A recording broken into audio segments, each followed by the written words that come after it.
Hi all, I am an INTJ, enneagram type 5 ring 6. So today I want to talk about the easy ways to identify an INTJ type 5 ring 6.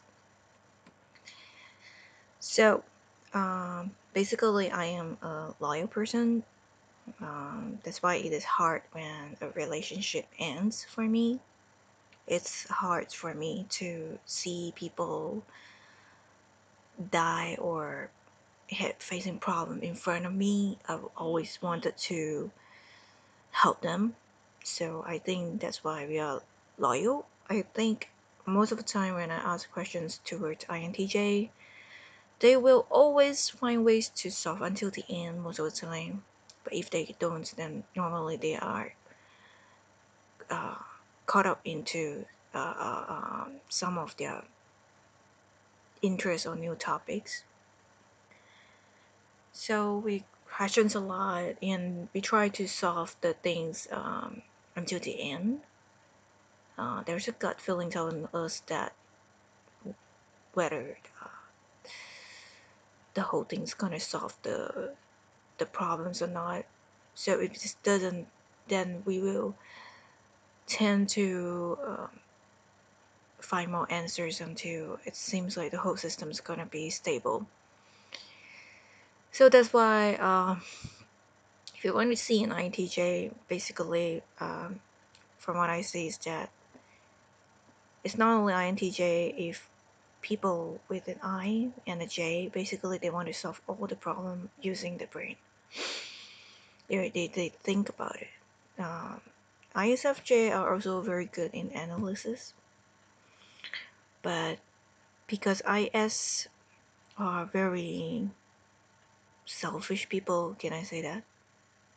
Yeah, they just want to solve their own needs or their people needs. So that's really different from INTJ.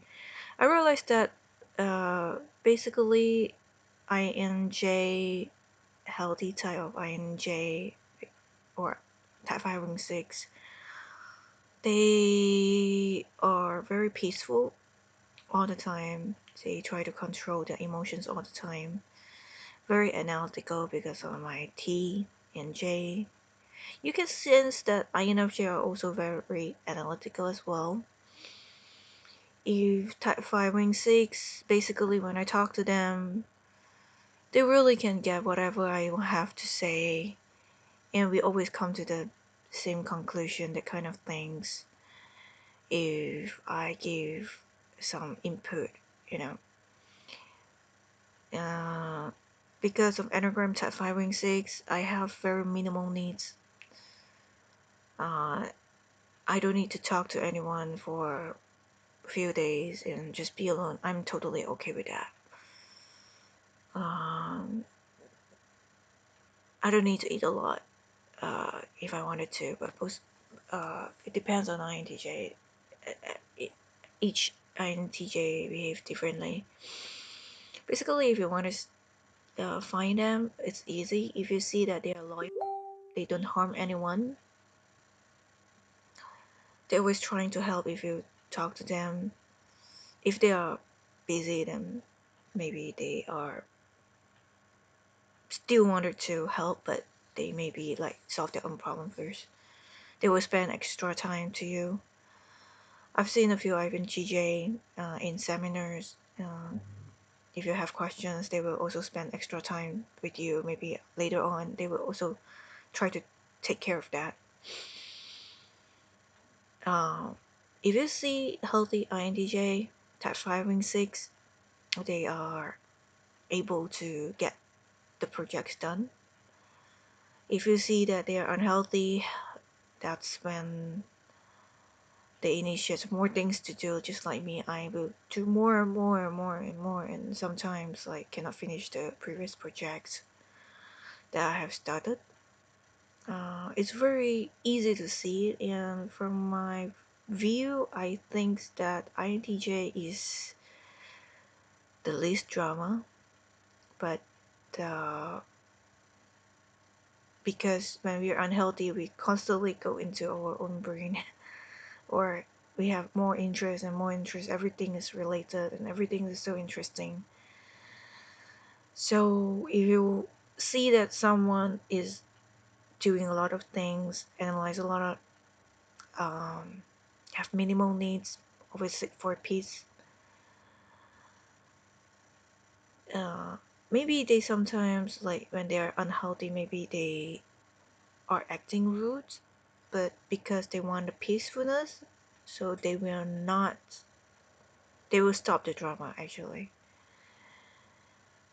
And they're very, very analytical, and maybe you might feel a bit bored because they analyze too much, they questions a lot, and you can see that they always stick around.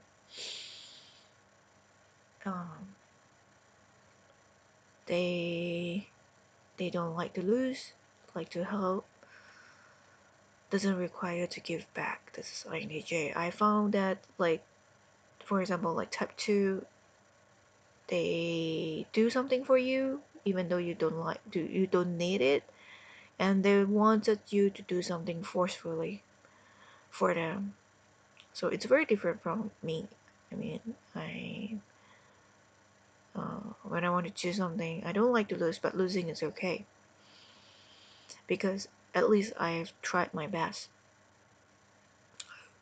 um, it's just like type 3. Type 3, they want to win, but I also have that kind of side in me. And I've seen many INTJ are like that. They don't like to lose. They like to get things done. But if they lose, it's not like extrovert. They will make everybody feel bad about it. Well, I don't do that. I will tell myself that it's because of my skill. So it's very easy to identify INTJ. Um, if they are really quiet, and most of the time after they finish one thing, they don't really stay back to do something further. That's really INTJ. You can see that they never do any things that cause drama, and they always want a peacefulness. They have minimal needs. You can just give them minimum attentions as long as get things done. And they're always busy about in their own world, like initiates a lot of hobbies. That is definitely INTJ. It's very easy to see one INTJ. Yeah. So hopefully this video can help you to identify one.